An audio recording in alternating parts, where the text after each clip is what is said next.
What's up everyone, I just finished Legends of Korra Season 3, so let's review it.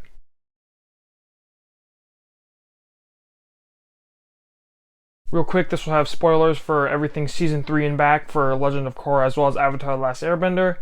And if you enjoyed the video, don't forget to like and subscribe. Also, let me know what you thought of the season down below in the comments. Anyway, let's get into the review. So the season starts off with revealing that as a result of Korra opening the spirit world, there's now like airbenders in the world. Like a whole bunch of random people around Avatar world gotta have airbending now. So Korra and her group of friends and Tenzin and stuff, they go on a search for the airbenders around the world. They go to Ba Sing Se and we learn that the Earth Queen is like kind of a tyrant. And then we meet Kai, who's like this kid airbender who lives in Ba Sing Se. All the while, it keeps showing Zahir, who's the villain. He breaks out of prison, then he breaks his friends out of prison, who are also bad guys. And Zahir previously didn't have any bending. Now he has airbending as a result of Korra opening the spirit world. Obviously, a lot of random people got it. Korra and her group, while they keep tracking down airbenders, they go to Zaofu, which is like this weird like metal city. While Tenzin takes the airbenders to the Northern Air Temple to train them. Korra learns metal bending from like this tribe of metal benders in Zaofu. And then there's this family dynamic between Beifong and her sister Suyin. All the while, Zahir is tracking down the Avatar for unknown reasons. And he actually finds her in Zaofu using the spirit world, I guess. He can like find her and he can connect to the spirits. So him and his group try to steal them in Zaofu. There's this action scene. And then later on, after this episode, Zahir kills the Earth Queen in Ba Sing Se, and he kind of like brings it into chaos because there's no rule anymore. Then he kidnaps the airbenders at the Northern Air Temple. And he wants to trade them for Korra. His plan is foiled, and Zahir kind of starts to fly because he like enters the void, I guess. Then in the last episode, Zahir's group is defeated by Korra's group, but Korra's poisoned and weakened by this, like, Zahir puts metal in her to try to poison her. They get most of it out, but she's still weak. The season ends with Jinora, who's Tenzin's daughter. She shaves her head and becomes an airbender, and she gets like the arrow tattoo that Aang and Tenzin have. And Korra's also in a wheelchair, so she's injured. Alright, so that's the plot for this season. Actually, I did really like this season. It's easily, in my opinion, better than the first two seasons of the show. I like Zahir as a villain a lot. And like all good villains, he has motives that you can kind of understand. Like, his whole views is based off of like authority. He doesn't like authority. So he's kind of an anarchist, I guess. And you can't really relate to it, but you can understand where he's coming from. You understand why he wants to do certain things. Towards the end of the season, he just got straight villainous. But throughout the series, most of it, he was a really good villain with understandable motives. I thought overall this season flowed really nicely, and it was kind of like paced nicely. Like the plots were evenly distributed, action was evenly distributed. Like at the beginning, I liked the plot about them kind of hunting the airbenders, kind of this adventure. And then it keeps cutting back to Zahir, keeping you intrigued with what's going on with this new villain. Then the show picks up tension as it goes on, and as we learn more and more details about what's happening, who's Zahir, what does he want, and they found a way to just keep evolving this season while keeping it focused, and just really good job on them because that really helps in the end result. They took time to actually develop the characters and the plot in this season, and that really shows in the end result. It nicely expanded the known Avatar universe while diving deeper into Earth and airbending. And adding new cities and locations like Zaofu, for example, this kind of like big metal city. And I like that this season wasn't in one set location like Republic City like the first season. I like this kind of sense of adventure in Avatar and kind of just discovering this huge world that we still don't know much about. And this season did a lot of that as we just learn new areas that we can kind of connect back to throughout the series. And once again, something season 1 and 2 just really did not do. And overall, I've grown to like a number of the characters in this show, like Tenzin and his family. They're really cool. Mako and Bolin are pretty good characters.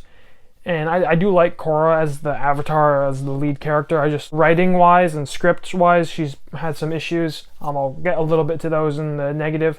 I really like that this season focused on developing the new characters, the new Legend of Korra characters, rather than relying on old characters like Katara and Zuko and relationships to old characters. I like the new characters, And the season actually had Zuko in it, which is kind of weird. I guess he's still alive. But like this show, it really focused on developing the characters you have. Like the flashback plot with Beifong and Suyin and Toph.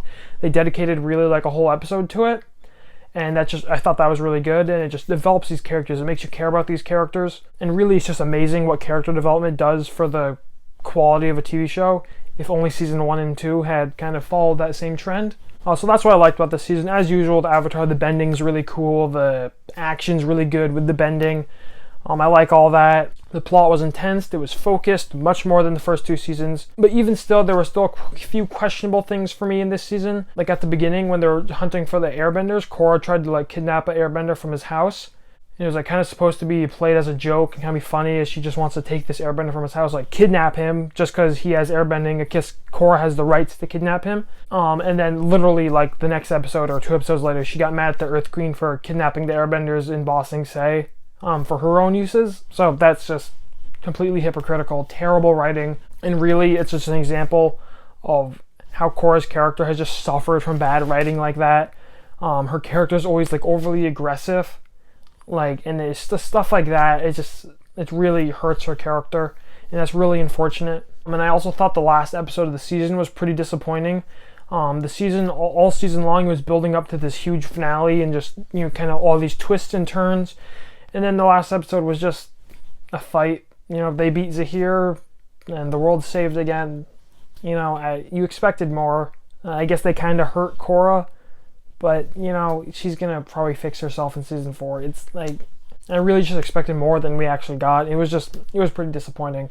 It wasn't terrible, just really safe, really predictable, and just kind of lame. Also, kind of along the same notes, I didn't like Zahir flying. Like that's just stupid, and I hate how the show keeps like adding these new special abilities as well as keeps normalizing these unique special powers that other characters have, like metal bending, which was unique to Toph, and lightning bending, which was kind of unique to like Zuko and the elite of the fire bending. Now everyone's doing it. Like all these special abilities that are supposed to be for the best, everyone can do them now, especially with like metal bending. It's not like Toph discovered it. Toph can do it because she's so good at earth bending. It's not the same thing. Like not every character has to be able to do every ability. And don't even get me started on lava bending. Like that just doesn't make any remote sense at all. Like you can't create lava. Like I guess maybe they're trying to say he's pulling it from the ground, which also doesn't make sense. That's just really not how it works. I think the guy that did it was a earthbender, which doesn't make sense either.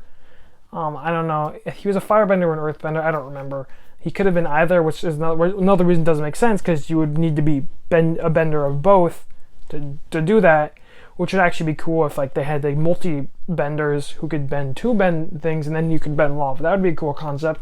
But nope, it's just, I think he was an earthbender, and it doesn't make any sense. That's stupid.